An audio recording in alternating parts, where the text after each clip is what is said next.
इसलिए जम्मू कश्मीर के लोगों की सारी नज़रें इस मीटिंग पे थी, क्योंकि जम्मू कश्मीर की जनता भारतीय जनता पार्टी पे, नरेंद्र मोदी जी पे, अमित शाह जी पे विश्वास रखते हैं। अन्यथा मंत्री आते हैं, मंत्री जाते हैं, किसी को कोई ज़्यादा चिंता नहीं है, लेकिन इनकी विश्वसनीयता इतनी ज़्यादा है कि लोग एक एक मिनट यहाँ पे इनको पूरा वॉच करते हैं। ये जो मीटिंग अभी भारतीय जनता पार्टी कार्यालय में हुई, ये बहुत ही इम्पॉर्टेंट और बहुत महत्वपूर्ण मीटिंग थी।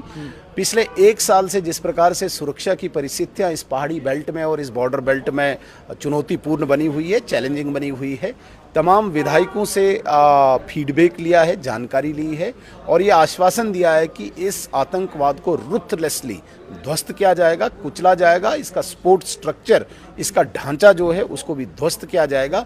ये आश्वासन विधायकों के द्वारा समस्त जनता को मिला है।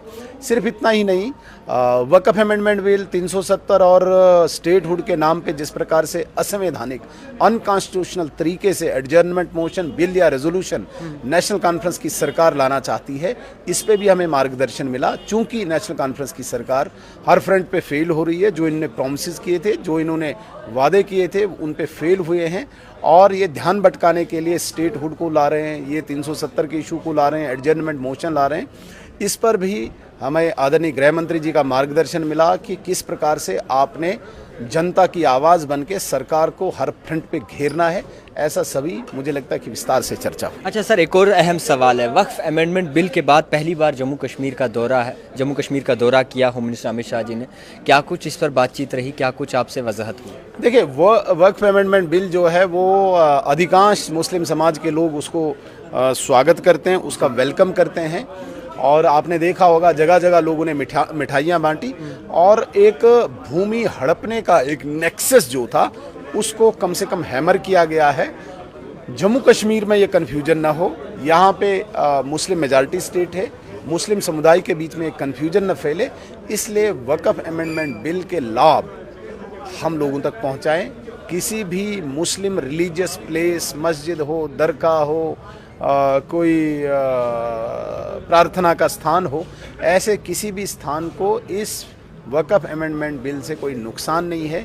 ये भी अवेयरनेस हमने फैलानी है, इसके लिए आदरणीय गृह मंत्री जी ने हमें पूरा मार्गदर्शन। स्टेटहुड के हवाले से कोई बातचीत रही या फिर? हाँ, स्टेटहुड हमारी कमिटमेंट है और देश के सर्वोच्च स्थान जिसे हम पार्लियामेंट कहते हैं और देश के सबसे बड़े नेता ने कमिटमेंट की है, विश्वसनीय नेता, पूरे विश्व में सबसे ज़्यादा विश्वास जिस नेता पे है उसकी कमिटमेंट है। आप मुझे बताइए, इससे बड़ा आदमी और कौन है?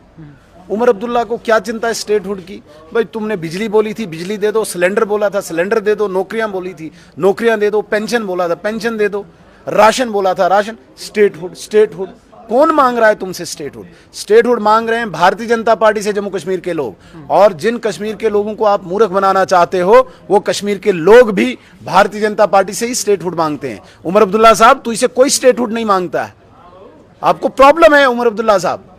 नेशनल कॉन्फ्रेंस का ये भी उमर दावा है। अब्दुल्ला साहब को ट्रांसफर्स की पैड दर्द शुरू हुई है, मुझे तहसीलदार चाहिए, मुझे एडीसी चाहिए, मुझे एसडीएम चाहिए। स्टेटहुड की कोई चिंता नहीं, उसे पता है भारतीय जनता पार्टी खुद देगी।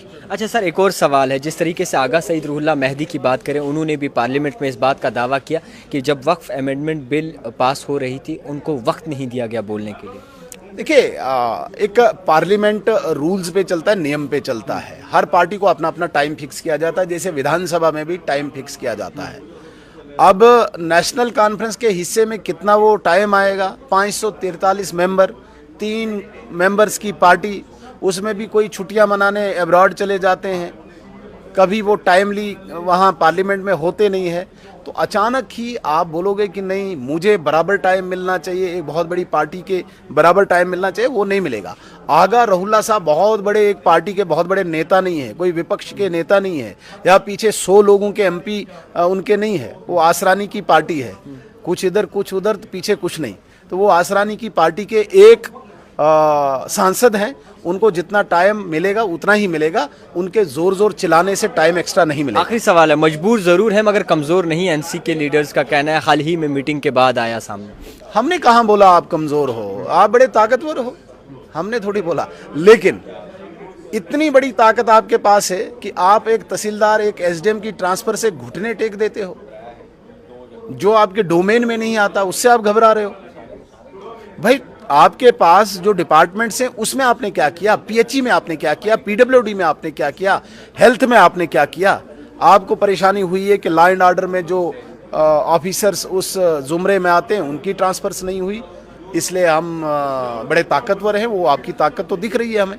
एक ट्रांसफर से जिन्होंने घुटने टेक दिए वो कितने ताकतवर हैं वो वहीं से साबित होता है। बहुत शुक्रिया वक्त देने के